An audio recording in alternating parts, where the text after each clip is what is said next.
What's up? Hey guys, it's your boy Walrus back at it again with another Genshin Impact video. So today we're going to be talking about the character Xinyan, her weapon, her artifacts, and also her team building a little bit. Just have a little bit of fun.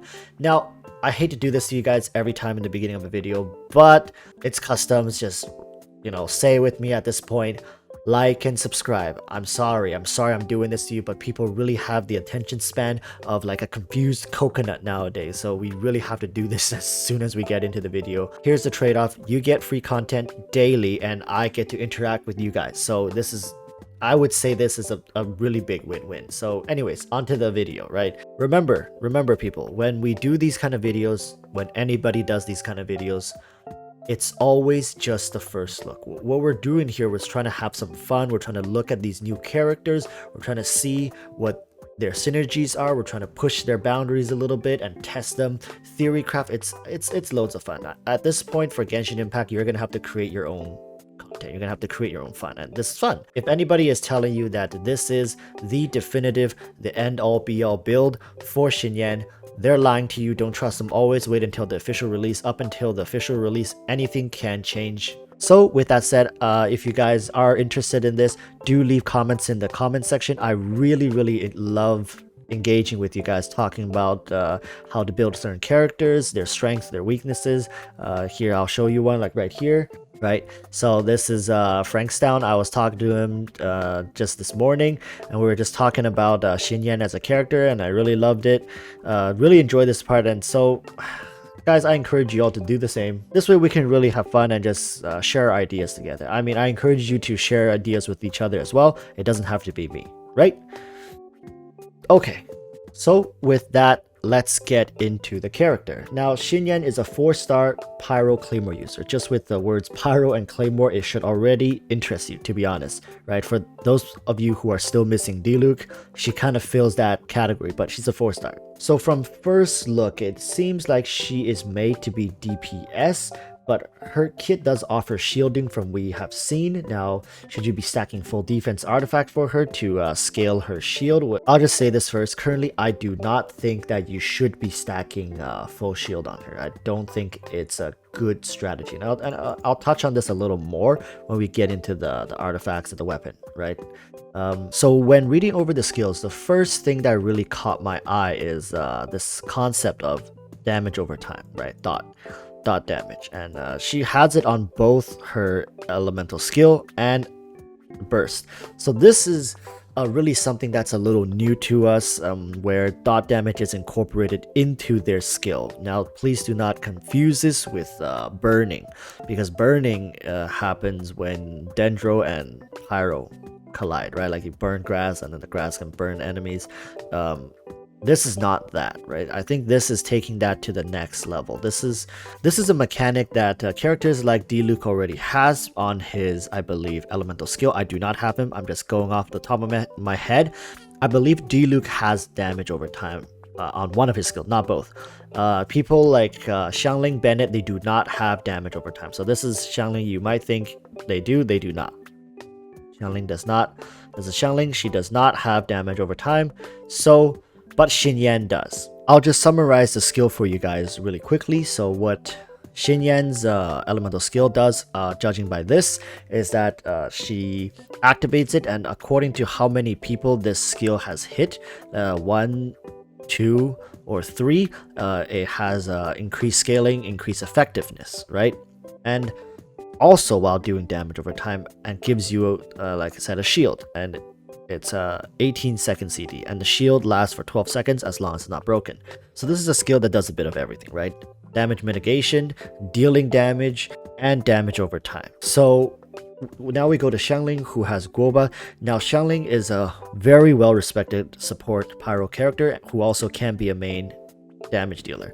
However, for her skill, the biggest issue is that it's immobile. You cannot really move it unless you have certain interactions, like the main MC with Animo. You can pick it up, but we're not talking about that. We're talking about how versatile she is. That's the biggest problem for her. Now, Xinyan, you can take that shield. The shield is on the character. You can take it with you anywhere. So now that's already a bonus, I would say, because in current endgame content, you're going to be constantly on the move. You want to have this kind of protection for your carries to be able to go in and to be able to deal damage. Someone like Childe who has a windowed period where he can deal damage, right? You cannot just stay back, dodge skills. You're going to be missing out on a lot of damage. So having this shield, I think going forward is going to be an important mechanic. Now moving on to her burst skill. First of all, just looking at the scaling, it's actually not too bad. Like, compare it to ZHONGLI's burst skill, which has 401% at level 1. She has 340, right? And it scales up to level 7, 511%. With ZHONGLI scaled up to level 7, 704%. Now this is a 4-star, and that's a 5-star. So of course there's going to be differences, but what I'm drawing your attention to is the impressive scaling percentage that her ultimate has, while also, don't forget, Pyro damage over time. So in actuality, the damage is more than what we're looking at here, right? It's a little more than 500% because you also have damage over time. There's more damage coming in. With 60 energy, it's a medium cost burst, whereas XiangLing's burst costs 80, so it's starting to get quite expensive, right? This is quite expensive. 10 seconds, CD 20 seconds. So downtime of 10 seconds, and for Xinyan is 2 seconds, 15 seconds, downtime of 13 seconds. We currently don't know how the damage over time is going to tick. Is it going to only tick for 2 seconds, or is it going to tick continuously? We don't know. So just looking at these two skill comparisons, we can see that Xinyan actually does a lot of what XiangLing already does. It's having great damage presence when she's not even on the field. Now, keep that in your minds as we move forward, because we're going to be going into the weapon section now. So going into the weapons, one of my main recommendations is considering to build this weapon. It's called the White Blind, and this is what it does. It gives substats of defense, which, if you remember, it will scale with her shield. And on hit, normal or charge attacks also increase base attack and defense by 6% for 6 seconds and max 4 stacks. So that's 24% attack and defense. Now this is quite an insane amount of boost because it's attack and defense, and of course Xinyan with her shield scales off of both, right? Now yes, this I would say is to build her as a main DPS, like she's your main character out on the field.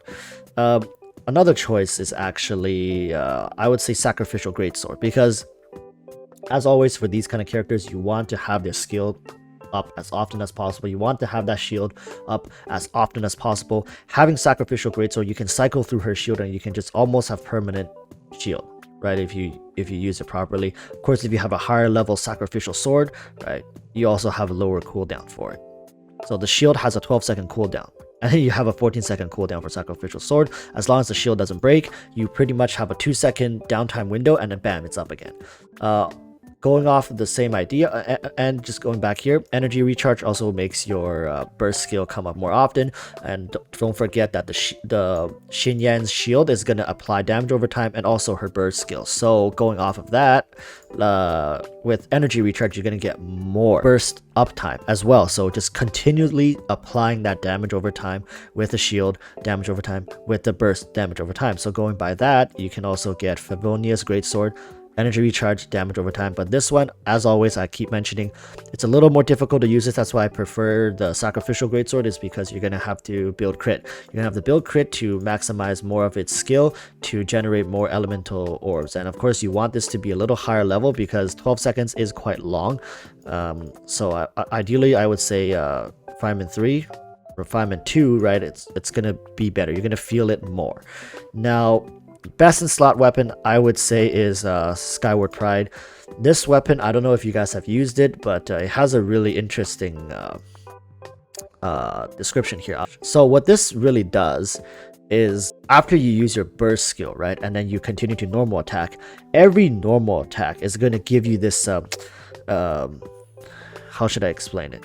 They call it a vacuum blade, but what it does is it kind of has this like wave that shoots out and it goes through enemies. So it's like a cleave ability. After you use your burst skill, every time you use your normal attack, for the next 20 seconds, you're going to cleave the enemies. It's just going to keep cleaving and it's going to do AoE damage. So now imagine this. You use your burst skill, right? you have damage over time, you have the shield damage over time damage, and you're also cleaving them. It's just going to do huge waves of damage. I think Xinyan is going to be a great character to take into the abyss. Like she is going to do so much damage. And it's consistent damage. It's all over time. Like it just keeps stacking and stacking and stacking. Imagine bringing somebody like FISCHL. Imagine bringing somebody like another character like XiangLing, right? You can do double Pyro with her, and you're just gonna have constant just damage going all over the place. It's not burst damage. It's just constant, consistent damage that's stacking on top of each other. So I do think Skyward Pride is gonna be better than the Wolf's Greystone. As the Wolf's Greystone, you're not going to be auto-attacking too much with Xinyan. She's really there for great utility, overall damage over time, and with the Skyward Pride, it just plays into that kit, right? So let's just touch on artifacts a little bit. From what I've seen, there's really only 2 artifacts that's really good for her. One of them being the Crimson Witch of Flames, right? Because you get the 15% pyro damage as she has a lot of pyro in her kit, and also the synergy of overload, burning, 40%, increased vaporized by melt by 15% as well. So it's great to have. Of course, if you really want to maximize this kit, you want to pair her up with somebody who has electro. So who are we talking here? If you have Keqing, right? If you have FISCHL, if you're running Beidou as well, I think you can do it. Those for the 20 like people who are watching who are Lisa mains, Rejoice works as well, right? And using an elemental skill increases 2-piece set effect by 50% for 10 seconds. So when they say 50%, it means 50% of 15%. So it's another 7%. So that's like what, 22%, right? And max 3 stacks. So this is why I would say Sacrificial Sword is good. So you use it once, and then let's say 5 seconds later, like basically imagine this, right? This is a scenario. You use your shield, you go in, just face tank the boss, and then after 5 seconds you use your shield again, and then you use your burst skill, right? Like it's a lot of multiplicative things going on over here. Of course, we always have the best support build. Like if you're going for energy recharge and assuming a more support role, noblesse oblige, really you can't go wrong with this. Straight up 20% elemental burst damage, and if you remember, her burst scales really well. Like she has really high scaling for her burst, right? If you get to level 7, level 6, there's going to be huge scaling effects. Now 20% of that is going to be huge versus someone who only has like 200% burst.